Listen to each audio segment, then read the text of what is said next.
I think regardless of whether I put the suit on again or not, and I love this, I'll be associated with the character for the rest of my life. So yeah, if anybody wants to call me about The Flash, I will take the phone call and hear them out.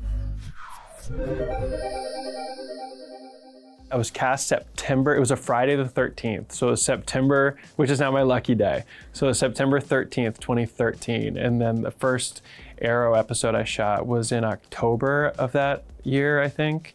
And then we shot the pilot, I wanna say in March of 2014. It was like September until the following July that I was like waiting for season 1 to start. I think initially when we all signed on, it was a 6-year run. And then early on, I knew that I was committed to 7. And I got married in season 5. I had a kid during season 7. So obviously you start thinking about life changes at that point. I think it was 2 weeks into the hiatus between season 8 and 9 when I like made the definitive phone call to everybody that I think I wanted season 9 to be the completion of our story. So it was a couple weeks after season 8 wrapped up that I kind of went there. It just felt like time, you know? We had done, I think we finished with 184 episodes, so it felt like time. And a lot of people wanted us to get to 10 seasons, but in my mind, like, we did 10 years. It felt like time to do the story to introduce Iris's pregnancy and to meet Nora for the first time as a baby, and it felt like we had reached the conclusion. There was a lot of talk about potentially continuing if I were to leave the show, or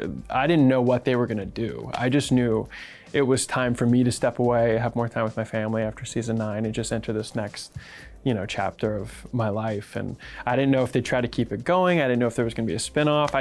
I don't know what necessarily the plan is for the universe. There's people way above my pay grade that can answer that question. But yeah, I think I struggled with it for, a year or so before we made the decision. But once the decision was made and we knew it was a shorter season, I think the cast would all agree that it felt like it was easier to enjoy every day, every scene a little bit more when you knew that like you were approaching the end. So it was bittersweet and hard on certain days, but it also made everything a little more fun and easier to appreciate. To get to do a show as long as we got to do it and to get to end on our own terms, it's pretty special. We're pretty lucky.